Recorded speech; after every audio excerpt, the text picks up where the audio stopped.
ইন্নাল্লাহা ইয়াগফিরুয যুনুবা জামিআ ইন্নাহু হুয়াল গফুরুর রহিম।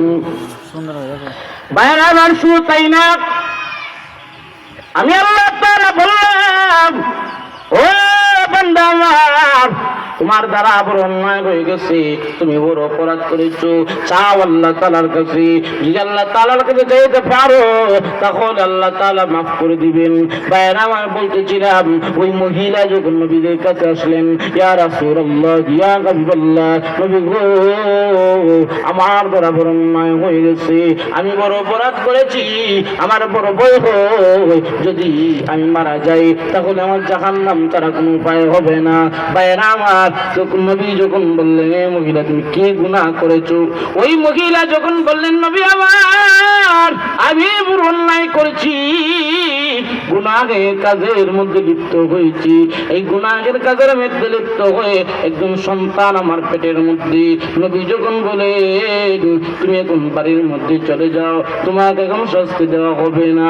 ভাইরা আমার, ওই মহিলা যখন বাড়ির মধ্যে চলে যান, নবী বলেন, তুমি এখন চলে যাও, তোমার সন্তান যখন দুনিয়াতে আসবে তখন তোমাকে শাস্তি দেওয়া হবে।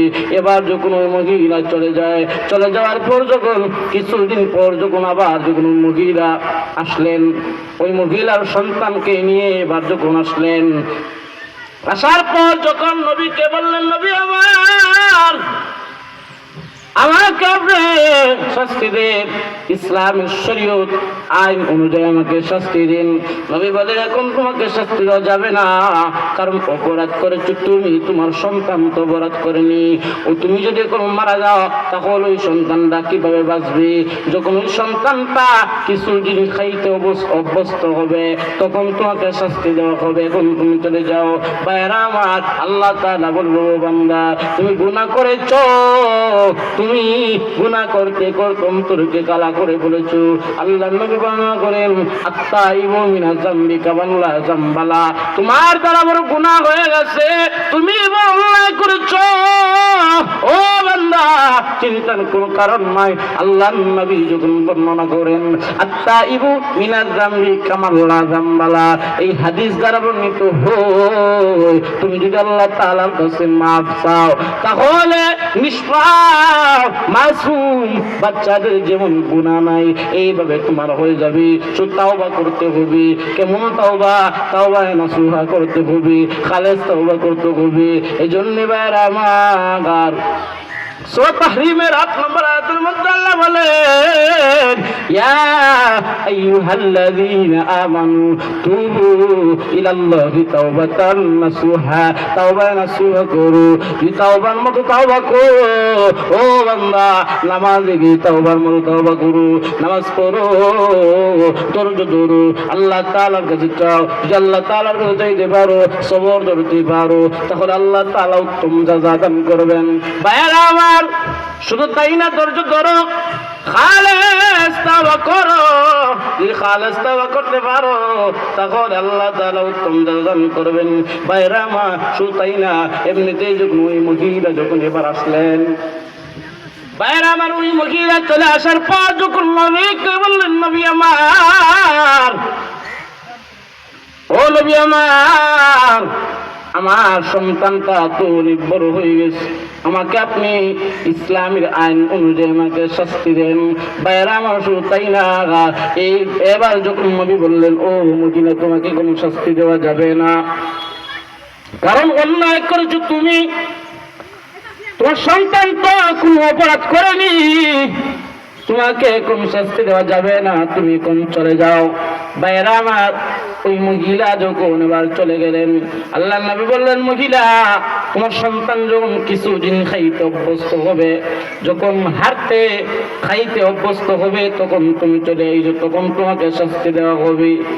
ভাইরা আমার, আবার কিছুদিন যাওয়ার পর যখন ওই সন্তানের হাতের মধ্যে একটা রুটি দেওয়া হয়, ওই মহিলা আল্লাহর নবীকে বুঝাতে চেয়েছিল, নবী গো, ও নবী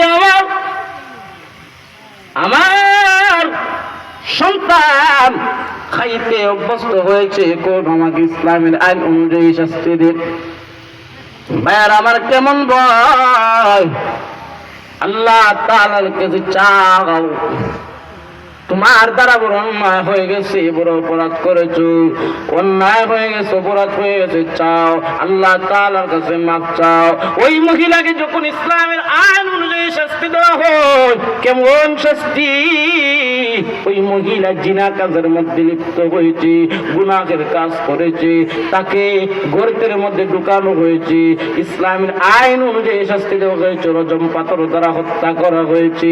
ভাইরা আমার, শুধু তাই না, তোমার দ্বারা অন্যায় হয়ে গেছে, তুমি চাও। আল্লাহ তাআলা বলে, ও বান্দার, আমি আল্লাহ তাআলা সূরা জুমার মধ্যে বলে দিয়েছি, কুল ইয়া ইবাদিয়াল্লাযীনা আসরাফু আলা আনফুসিহিম লা তাকনাতু মির রাহমাতিল্লাহ। ও নবী আমার, কুল, হে নবী বলে দেন, আপনি বান্দাদেরকে বলে দেন, যারা অন্যায় করেছে, যারা অপরাধ করেছে, বড় অন্যায় করেছে, বড় অপরাধ করেছে, তাদেরকে আপনি বলে দেন, লা তাকনাতু মির রাহমাতিল্লাহ, তারা যেন আমার রহমত থেকে নিরাশ না হয়। তারা গুনাহ করেছে, অন্যায় করেছে, তারা যেন আবার ফিরে আসে, আবার তাওবা করে। ভাইরা আমার, তোমার দ্বারা বড় অন্যায় হয়ে গেছে, তুমি বড় অপরাধ করেছো, বড় অন্যায় করেছো, চাও আল্লাহ তাআলার কাছে, আল্লাহ তাআলা মাফ করে দিবেন। ভাইরা আমার, এইভাবে সাহাবায়ে কেরামদেরকে পরীক্ষা করেছেন। ভাইরা আমার, বলতেছিলাম, আল্লাহ বলে, ইয়া আইয়ুহাল্লাযীনা আমানুস্তাঈনু বিস-সাবরি ওয়াস-সালাহ। ও বান্দা আমার, আমি তোমাকে পরীক্ষা করব, ধৈর্যের পরীক্ষা, পরীক্ষা করব নামাজের পরীক্ষা।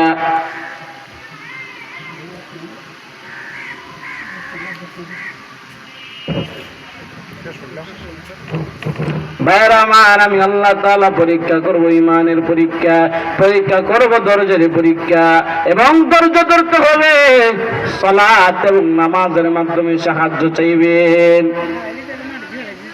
ভাইরা আমার, আল্লাহ তাআলা যেন আপনাকে আমাকে নামাজ পড়ার তৌফিক দান করেন। যে আলোচনা করলাম, এই আলোচনা অনুযায়ী আল্লাহ তাআলা যেন আপনাকে আমাকে সবর ধারণ করার তৌফিক দান করেন।